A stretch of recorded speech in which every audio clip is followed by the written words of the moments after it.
मैं हूं डॉक्टर वरुण प्रभा और स्वागत करती हूँ आप सभी लोगों का अपने इस चैनल पर।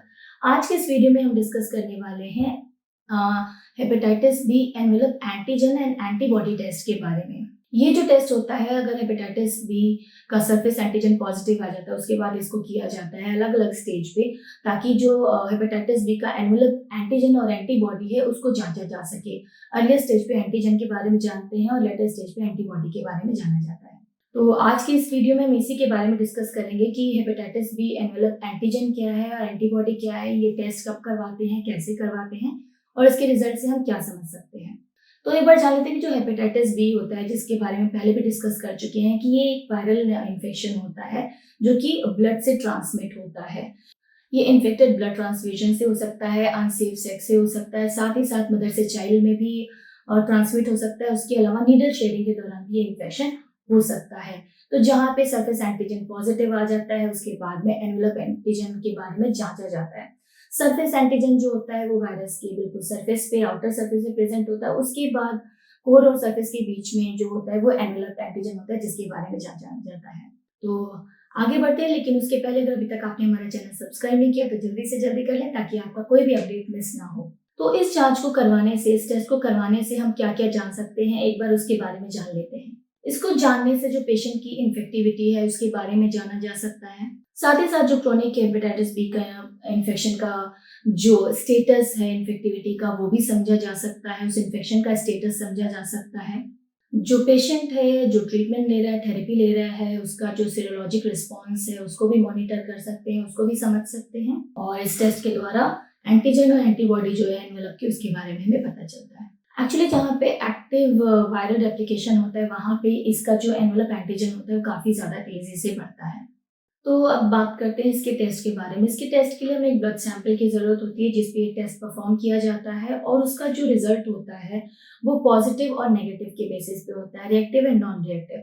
तो अगर तो जो एनवेलप एंटीजन प्रेजेंट है दैट मीन्स कि ये पॉजिटिव है, और अगर वो एब्सेंट है दैट मीन्स कि ये जो टेस्ट का रिजल्ट है वो नेगेटिव है। अब समझते हैं इस पॉजिटिव और नेगेटिव का मीनिंग क्या होता है। और यहाँ पे मैं एंटीजन और एंटीबॉडी की बार बार बात कर रही हूँ, तो एक बार मैं आपको शॉर्ट में फिर से बता देती हूँ, जो मैं पहले भी आपके साथ डिस्कस कर चुकी हूँ, कि इस एंटीजन और एंटीबॉडी का मीनिंग क्या होता है। बेसिकली जो एंटीजन है, मैंने जैसे कि यहाँ पे बोला hepatitis B envelope antigen and antibody test. तो जो एंटीजन है वो जो भी फॉरेन सब्सटेंस है, मतलब जो वायरस का सब्सटेंस है, दैट इज एंटीजन।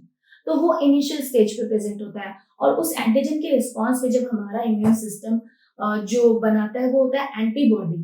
तो वो लेटर स्टेज में मिलता है, मतलब कि इनिशियली जो होता है वो एंटीजन मिलेगा और बाद में हमें एंटीबॉडी मिलती है। एंटीबॉडी हमारे अपने शरीर की होती है, एंटीजन फॉरेन सब्सटेंस होता है।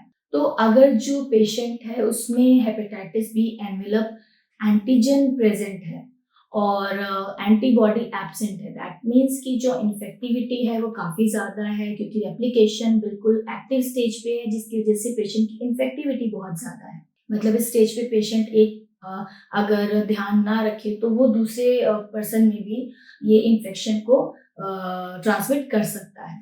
वहीं पे अगर ये जो hepatitis B envelope antigen negative है लेकिन एंटीबॉडी प्रेजेंट है, दैट मीन्स की इन्फेक्टिविटी कम हो चुकी है, एंटीजन के अगेंस्ट में एंटीबॉडीज हमारे शरीर में बन चुकी हैं। एंटीबॉडीज का प्रेजेंट हमारे शरीर में इसकी जो डिजीज है क्रोनिक हेपेटाइटिस बी है उसका रेजोल्यूशन भी इंडिकेट करता है। हालांकि इस दौरान करियर स्टेट परसिस्ट कर सकता है।